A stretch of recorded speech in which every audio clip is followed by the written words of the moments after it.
At every all-star basketball game you go to, whether it's high school or the NBA, you'll see pretty much the same thing. Plenty of dunks, an abundance of behind-the-back passes, a bevy of oohs and ahs from the crowd. But it's a rare occurrence when an all-star game can transcend sport. When players and fans from a hodgepodge of teams can come together for an exhibition that serves as more than a showcase of top baller talent. But that's exactly what the Nancy Ream Border Wars Classic does. The 22nd version of the game was played Sunday, April 27th, and it features the top players from the Fort Wayne area against the top players from Western Ohio. But it's neither the scale nor the locale that makes this contest special.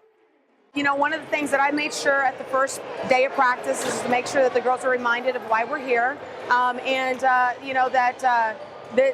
they're doing something to help, keep a legacy alive. The legacy Juanita Goodwell speaks of is that of Nancy Ream, the namesake of the tournament. Ream was a 1980 graduate of Bishop Luers, where she was a standout in basketball who averaged 17.8 points per game. Ream then went on to play for one semester at William Penn in Iowa and then 1 year at Indiana Tech. But in 1982, as Ream was on her way to an Indiana Tech practice, she was shot and killed by someone who wanted to steal her snowmobile. The tragedy robbed the Fort Wayne community of a leader and asset both on and off the court. But from that loss, her father, Tom Ream, created a memorial game in her honor. Well, actually, the tournament really started before 22 years ago. It started actually 32 years ago. That was the year that she was murdered. The county got together along with the city, and all the coaches in the area had a team. So they played a team sport then.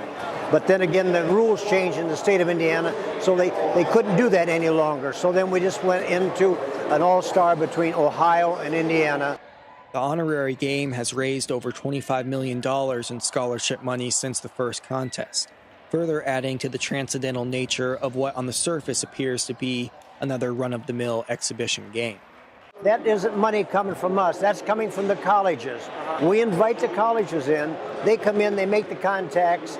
And I know last week alone, there was 5 girls signed last week. So we'll have a pretty good year this year, too. In the 30-plus years since Nancy's death, she's receiving the kind of attention that probably would have made the humble baller blush.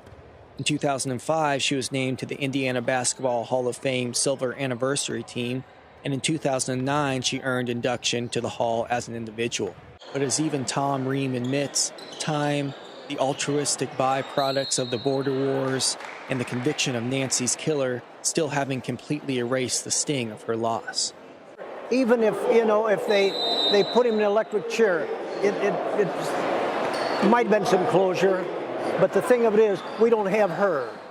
See, and she was just a good student, tried to do everything perfect. That was probably her biggest problem, because she was one of the best shooters I've ever been around. But Nancy would surely be pleased to know that her legacy is being used as a platform to highlight the talents of athletes in the Fort Wayne area where she grew up and attended high school and college.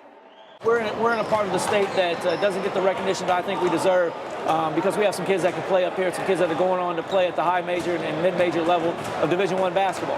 And they deserve the same opportunity that kids from Central Indiana get and kids from Southern Indiana. So, to have them have this event and have them showcase their skill and what they can do is very important for our kids and for our area.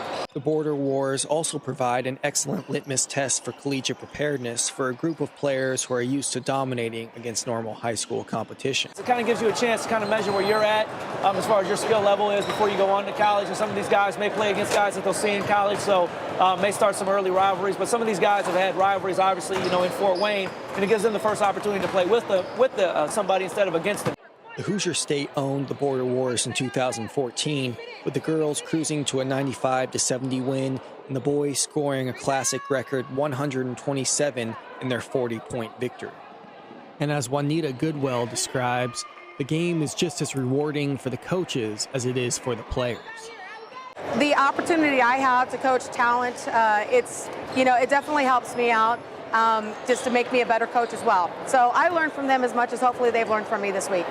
As for the future of the border wars, Tom Ream is confident the event will continue to thrive, even as he begins the process of passing the torch to a younger set of leaders. Well, now, see, we wanted to stop it after 10 years, and they said, no, we can't stop it. Then after 20 years, we thought, well, maybe we ought to let Nancy rest. But it's been doing so much for the community, as well as all the student athletes in the area. And we said, okay, let's just run it out. So I'm beginning to transfer everything over to younger people. I'm getting a little old to be around, so I'm just transferring it to somebody a little younger now. For more information on the Border Wars, check out facebook.com/Border Wars and go on Twitter @Border_Wars. This has been Kyle Newman, the Varsity Sports Network.